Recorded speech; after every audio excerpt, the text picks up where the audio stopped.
अस्सलामु अलैकुम रहमतुल्लाहि व बरकातुहू। अज़ीज़ तलबा, उम्मीद है इंशाअल्लाह आप लोग सब खैर वाफियत से होंगे। आज के इस दर्स में, गुज़िश्ता दर्स में हम लोगों ने पढ़ा था कि स्टैटिस्टिक्स या इहसा होता क्या है, इल्मुल इहसा क्या है और इसके क्या फ़वाइद हैं और इसकी हमें कितनी ज़रूरत पड़ सकती है जब हम कोई रिसर्च करते हैं, किसी चीज़ पर रिसर्च करते हैं या कोई रिसर्च पेपर तैयार कर रहे होते हैं। अब उसी सिलसिले को आगे बढ़ाते हुए स्टैटिस्टिक्स की बुनियादी तसव्वुरात और उससे रिलेटेड मालूमात को समझते हुए आगे की बातों को हम समझने की कोशिश करेंगे। तो बुनियादी तौर पे हमने ये पढ़ा था कि एक होता है डेटा, और डेटा को जब हम तहलील करते हैं, उसको एनालाइज करते हैं तो हमको मिलता है इंफॉर्मेशन, यानी हमारे पास बयानात है, बयानात को हमने तहलील किया, उसका तज्ज़िया किया, उसके मालहू मा अलैह को चेक किया तो हमको उससे कुछ मालूमात निकल करके सामने आई और वो हमारे पास जो मालूमात पहुंची वो हमारे लिए मुफीद था। तो डेटा हमारे पास होता है,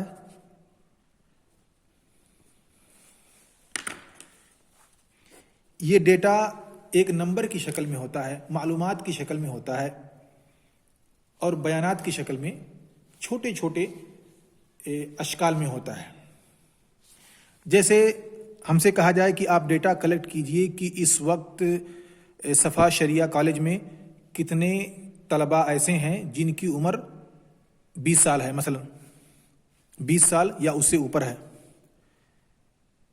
तो एज जो है, एज के हिसाब से हम तलबा को यहां पे देखेंगे कि कितने तलबा ऐसे हैं जिनकी उम्र 20 से ज्यादा है या जिनकी उम्र 20 से कम है। ऐसे ही हम चेक कर सकते हैं कि तलबा को हाइट के हिसाब से चेक किया जाए, कितने तलबा ऐसे हैं जिनकी हाइट्स 5 से 6 फुट के दरमियान है, कितने ऐसे हैं जिनकी हाइट्स 4 से 5 के दरमियान है, और कितने ऐसे हैं जो अभी या जिनकी अभी तक हाइट 4 से नीचे ही है। तो हम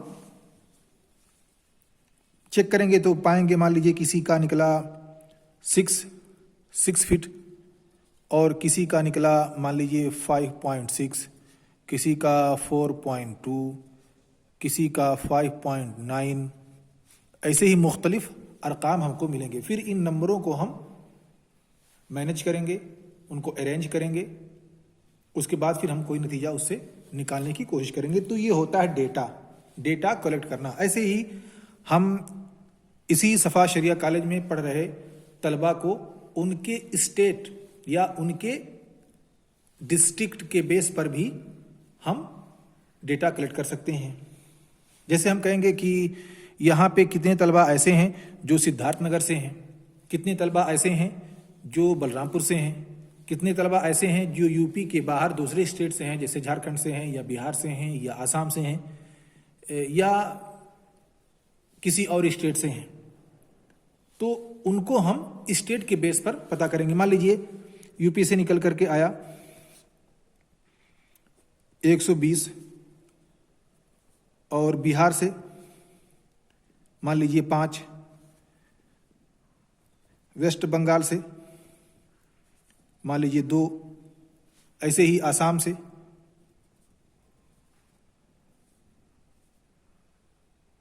मान लीजिए 1। तो तलबा की एक तादाद हमारे पास निकल करके आएगी, टोटल इतने तलबा हैं और ये फला स्टेट से। अब हम यहाँ पे कह सकते हैं कि अब ये बंगाल के परसेंटेज कितने हैं, टोटल जमा करने के बाद इनका परसेंट निकालेंगे। ऐसे ही यूपी में कितने परसेंटेज, यूपी के कितने परसेंटेज तलबा इस जामिया में पढ़ते हैं। तो इस एतबार से हमारे पास एक मालूमात मिल जाएगी कि तकरीबन 80% तलबा यूपी से हैं, 5% तलबा आसाम से हैं फॉर एग्ज़ाम्पल, और 15% तलबा वेस्ट बंगाल से हैं और बिहार से हैं। तो इस तरह से हमारे पास एक मालूमात एक शक्ल में चीज़ें आ सकती हैं, बैठ सकती हैं।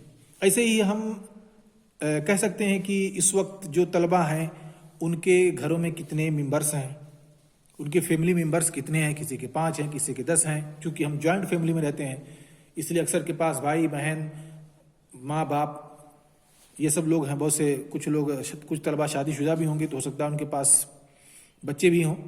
अगर शादी हैं तो सिर्फ 2 ही हैं, हम 2 हमारे 2 से ज़्यादा हो सकते हैं, किसी के 2 होंगे, किसी के 4 होंगे, किसी के 5 होंगे। तो फैमिली मेंबर्स जो हैं वो मुख्तलिफ हो सकते हैं। अब उनके बुनियाद पर हम चेक करेंगे कि एक के पास मान लीजिए 5 हैं, स्टूडेंट सेकंड नंबर पे जो है उसके पास 6 हैं फैमिली मेंबर। ऐसे ही हमारे पास 100वां जो तालिब इल्म है उसके पास मान लीजिए 10 हैं। तो इस तरह से हम डेटा कलेक्ट करते हैं, फिर उनको हम अरेंज करते हैं, फिर उसको तहलील करने के बाद हम मालूमात तक पहुंचते हैं। तो ये डेटा जो आपने इकट्ठा किया 10, 20, 5, कहीं से कहीं पे 10, कहीं पे 4, कहीं पे 5, कहीं पे 20, कहीं पे 15, कहीं पे 18, कहीं पे 17, इस तरह के जो मुख्तलिफ डेटा, मुख्तलिफ नंबर्स जो निकल करके आए हमारे पास, ये 2 जगहों से हो सकते हैं। इसीलिए इसको कैटेगराइज किया जाता है प्राइमरी डेटा और सेकेंडरी डेटा।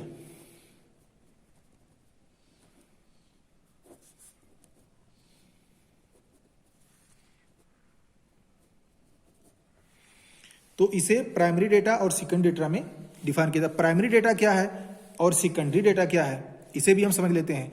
प्राइमरी डेटा वो डेटा है, वो मालूमात या बयानात हैं जिन्हें हम डायरेक्टली हासिल करते हैं, यानी जिसमें कोई इंटरमीडिएरी नहीं होता है, बल्कि हम खुद या रिसर्चर खुद जा करके वो डेटा कलेक्ट करता है। जैसे अभी आपको एग्जांपल दिया गया कि आपने तलबा से पूछा कि आपकी हाइट कितनी है, या उनकी हाइट को आपने खुद चेक किया, या तलबा से आपने पूछा कि आपके घर में कितने मेंबर्स हैं, आप कितने भाई बहन हैं, या तलबा से आपने पूछा कि आपने अभी तक कितनी किताबें पढ़ ली हैं, आपने ये पूछा कि आपने अभी तक कितने जुमा के खुतबे दिए हैं। तो ये सारे जो मालूमात आप डायरेक्टली तलबा से पूछ रहे हैं फेस टू फेस, डायरेक्टली, ये हो गया आपका प्राइमरी डेटा। ये मालूमात आपने खुद इकट्ठा की पहली फुर्सत में, इसलिए इसे कहा जाएगा इब्तिदाई मालूमात, इब्तिदाई बयानात या प्राइमरी डेटा। और सेकेंडरी डेटा क्या होता है? सेकेंडरी डेटा वो है जो पहले से ऑलरेडी मौजूद हो। इसका एग्जाम्पल है मदरसे में जो तलबा पढ़ने आए हैं शफा शरिया कॉलेज में, उनके बहुत सारे बयानात, उनके बहुत सारे मालूमात ऑलरेडी सफ़ा के रजिस्टर में मौजूद हैं। जैसे वो किस स्टेट का है, हमें उससे पूछने की ज़रूरत नहीं है, बल्कि वो मालूमात पहले से ऑलरेडी मौजूद है। हमने रजिस्टर खोला, वहाँ पे हमें मिला कि फ़लाँ लड़का किस स्टेट से है, फ़लाँ स्टेट से कितने तलबा इस वक्त सफ़ा में पढ़ रहे हैं। ऐसे ही अगर हमने हर एक की एज लिख रखी है तो हमको पता चल जाएगा कि कितने तलबा 20 से ऊपर हैं, कितने तलबा 20 से नीचे हैं, कितने तलबा 15 से ऊपर हैं, कितने तलबा 15 से नीचे हैं। तो रजिस्टर को खोल करके और रजिस्टर देख करके हम ये डेटा कलेक्ट कर सकते हैं। इसे कहा जाता है सेकेंडरी डेटा, क्योंकि ये सेकंड हो गया, फर्स्ट हैंड नहीं बल्कि सेकंड हैंड हो गया, क्योंकि ये मालूमात पहले इकट्ठा किया गया रजिस्टर में, फिर रजिस्टर से मैं ले रहा हूं। तो जो इंफॉर्मेशन जो था वो डायरेक्टली हम तक यहां पे पहुंचा प्राइमरी डेटा में, लेकिन सेकेंडरी डेटा में ये इंफॉर्मेशन यहां से चल करके इस रजिस्टर में आया, फिर रजिस्टर में आकर के मैंने यहां से इंफॉर्मेशन ली। इस तरह से सेकंड स्टेप हो गया।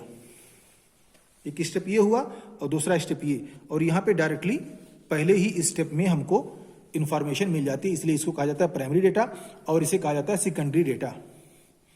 अब सेकेंडरी डेटा बहुत सारे हो सकते हैं, जैसे गवर्नमेंट बहुत सारे बयानात को, मालूमात को अपने वेबसाइट पर रखती है। गवर्नमेंट खुद इहसा करती है कि हमारे मुल्क में कितने लोग हैं। अभी आपने देखा कि इस वक्त सिटीजनशिप रजिस्टर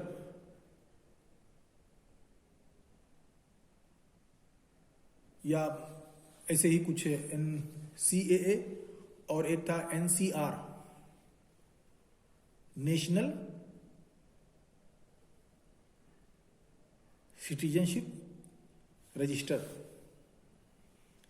तो एनसीआर में यही होता है कि हुकूमत हर तरह के बयानात को इकट्ठा करती है सिटीजन से मुतालिक, उनके पास कितनी ज़मीन है, कितनी प्रॉपर्टी है, वो पहले कहाँ रहते थे, बाद में कहाँ रहने लगे, उनके यहाँ कितने बच्चे हैं, उनके पास नौकरी है या नहीं है, उनकी उम्र कितनी है, उनके यहाँ बच्चे जो हैं उनकी उम्र कितनी है, उनके यहाँ कितने ऐसे लोग हैं जो सरकारी जॉब कर रहे हैं, कितने ऐसे लोग हैं जो जॉबलेस हैं, कितने ऐसे हैं जो प्राइवेट में जॉब कर रहे हैं। ये सारे बयान, सारे बहुत तरह की मालूमात इकट्ठा करती है गवर्नमेंट और फिर इसको अपने वेबसाइट पे डाल देती है।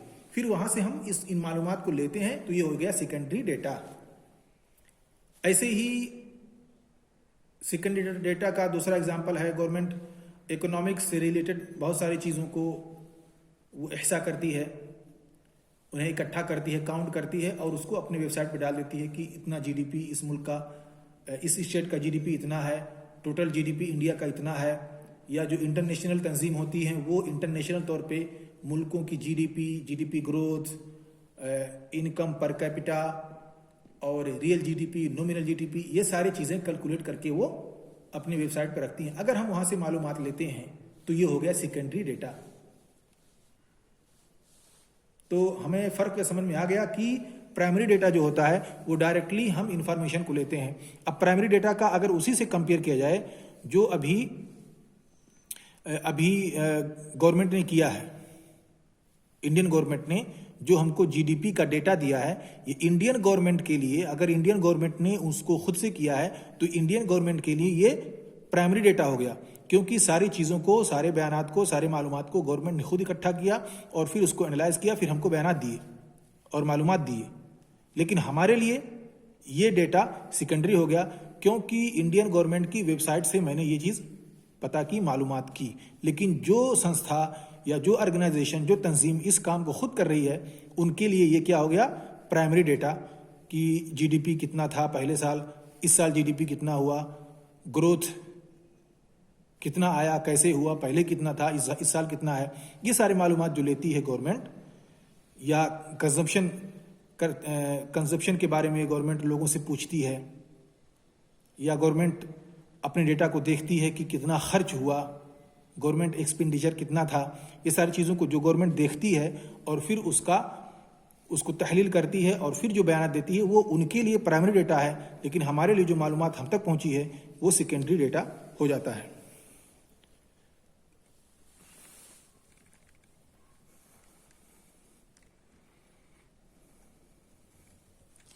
तो बुनियादी तौर पर हमने ये फ़र्क समझ लिया कि प्राइमरी डेटा क्या है और सेकेंडरी डेटा क्या है। अब अगले दर्स में इंशाअल्लाह हम प्रेजेंटेशन ऑफ डेटा की जो इंफॉर्मेशन हमने 1, 5, 6, 10, 9, 15, 13 जो भी इंफॉर्मेशन हमने, जो भी डेटा हमने इकट्ठा की हैं मुख्तलिफ जगहों से, 2.5 मान लीजिए, 3.9, इस तरह की जो भी डेटा और इंफॉर्मेशन हमने इकट्ठा की हैं, इनको कैसे प्रेजेंट किया जाए, कैसे इनको लोगों के सामने पेश किया जाए और इसको कैसे अर्ज किया जाए लोगों के सामने, इस पर हम अगले क्लास में इंशाअल्लाह डिस्कस करेंगे।